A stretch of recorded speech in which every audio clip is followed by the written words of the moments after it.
Le Phèdre de Platon suite du discours de Socrate. Quand, pour venger de vieilles offenses, les dieux frappèrent certaines familles de maladies ou de fléaux redoutables, le délire s'emparant de mortels désignés et faisant entendre sa voix inspirée à ceux qui devaient l'entendre, trouva le moyen de détourner ces maux en recourant à des prières et à des cérémonies propitiatoires.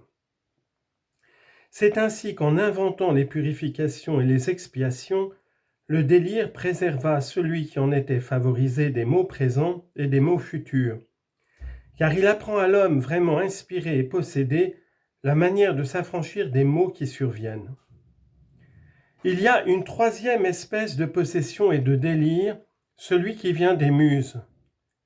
Quand il s'empare d'une âme tendre et pure, il l'éveille, la transporte, lui inspire des odes et des poèmes de toutes sortes, et célébrant d'innombrables hauts faits des anciens, fait l'éducation de leurs descendants. Mais quiconque approche des portes de la poésie sans que les muses lui aient soufflé le délire, persuadé que l'art suffit pour faire de lui un bon poète, celui-là reste loin de la perfection, et la poésie du bon sens est éclipsée par la poésie de l'inspiration. Tels sont, et je pourrais en citer d'autres, les heureux effets du délire inspiré par les dieux. Gardons-nous donc de le redouter, et ne nous laissons pas troubler ni intimider par ceux qui disent qu'il faut préférer à l'amant agité par la passion l'ami maître de lui. Il leur resterait encore à prouver, pour remporter l'honneur de la victoire, que ce n'est pas pour le bien des amants et des aimés que les dieux leur envoient l'amour. De notre côté, nous avons au contraire à démontrer que c'est pour notre plus grande félicité que cette espèce de délire nous a été donnée. Notre démonstration ne persuadera pas les habiles, mais convaincra les sages. Il faut d'abord apprendre à connaître exactement la nature de l'âme divine et humaine en considérant ses propriétés passives et actives. Nous partirons du principe que voici. Toute âme est immortelle, car ce qui est toujours en mouvement est immortel. Mais l'être qui en meut un autre et qui est mu par un autre, au moment où il cesse d'être mu, cesse de vivre. Seul l'être qui se meut lui-même, ne pouvant se faire défaut à lui-même, ne cesse jamais de se mouvoir, et même il est bon pour tous les êtres qui tirent le mouvement du dehors, la source et le principe du mouvement. Or, un principe ne peut prendre naissance, car il faut admettre nécessairement que tout ce qui naît, naît d'un principe, mais que le principe ne peut naître absolument de rien, car si le principe naissait de quelque chose, il ne serait plus principe. Mais parce qu'il n'a point eu de naissance, il ne saurait non plus avoir de fin. Car si le principe périssait, jamais lui-même ne pourrait renaître de rien, et rien ne pourrait naître de lui, s'il est vrai que tout doit naître d'un principe. Ainsi l'être qui se meut lui-même est le principe du mouvement, et cet être ne saurait ni périr ni naître. Autrement, le ciel tout entier et toute la génération des êtres tomberaient et s'arrêteraient, et ne retrouveraient plus jamais de quoi se mouvoir et renaître. L'immortalité de l'être qui se meut lui-même étant démontrée, on n'hésitera pas à reconnaître que le mouvement même est l'essence et l'idée même de l'âme, car tout corps qui tire son mouvement du dehors est inanimé.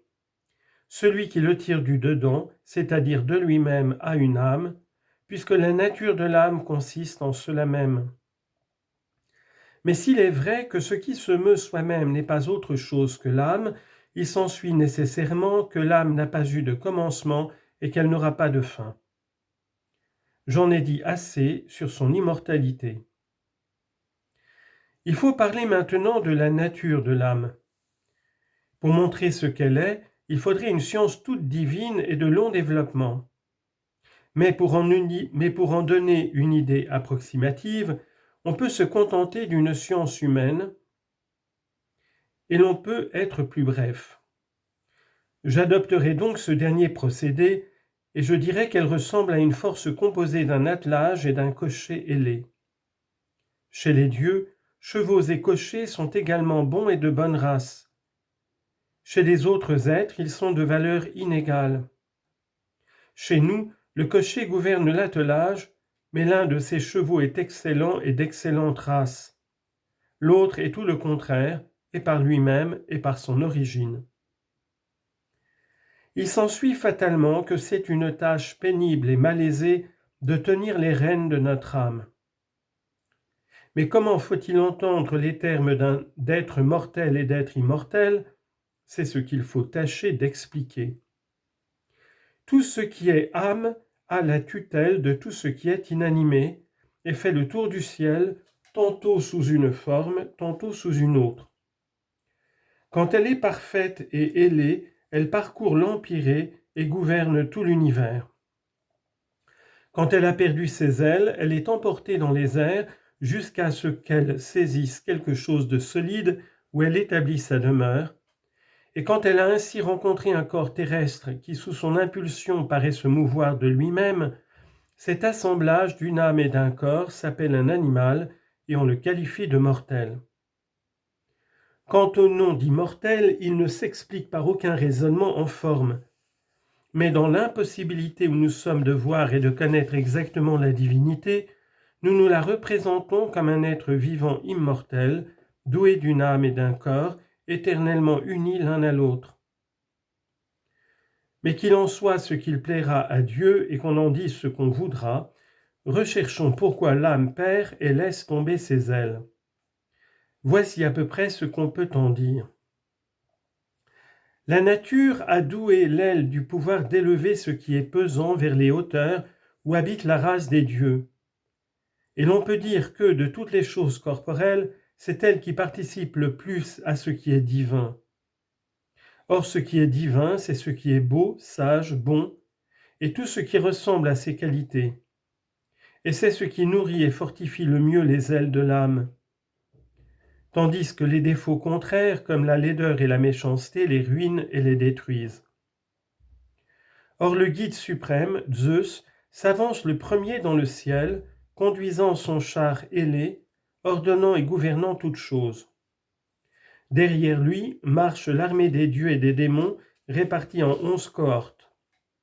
Car Hestia reste seule dans la maison des dieux, tandis que les autres qui comptent parmi les 12 dieux conducteurs marchent en tête de leur cohorte à la place qui leur a été assignée. Que d'heureux spectacles, que d'évolutions ravissantes animent l'intérieur du ciel, où les dieux bienheureux circulent pour accomplir leurs tâches respectives, accompagnés de tous ceux qui veulent et peuvent les suivre, car l'envie n'approche point du cœur des dieux. Lorsqu'ils vont prendre leur nourriture au banquet divin, ils montent par un chemin escarpé au plus haut point de la voûte du ciel. Alors les chars des dieux, toujours en équilibre et faciles à diriger, montent sans effort, mais les autres gravissent avec peine, parce que le cheval vicieux est pesant et qu'il alourdit et fait pencher le char vers la terre s'il a été mal dressé par son cocher. C'est une tâche pénible et une lutte suprême que l'âme doit alors affronter.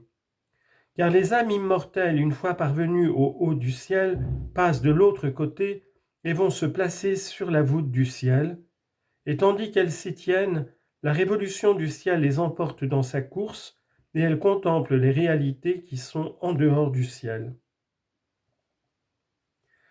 L'espace qui s'étend au-dessus du ciel n'a pas encore été chanté par aucun des poètes d'ici-bas et ne sera jamais chanté dignement. Je vais dire ce qui en est, car il faut oser dire la vérité, surtout quand on parle sur la vérité.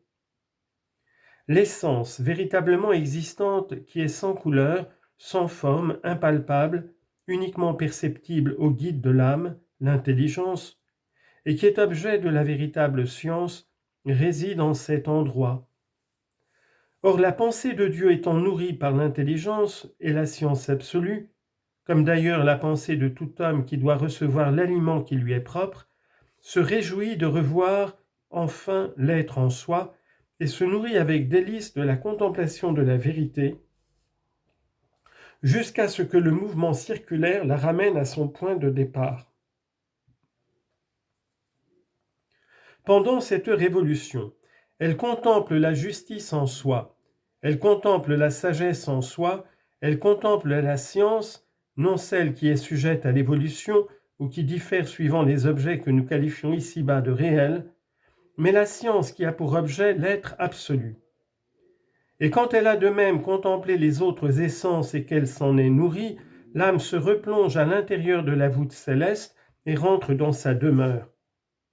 Puis, lorsqu'elle est rentrée, le cocher attachant ses chevaux à la crèche leur jette l'ambroisie, puis leur fait boire le nectar.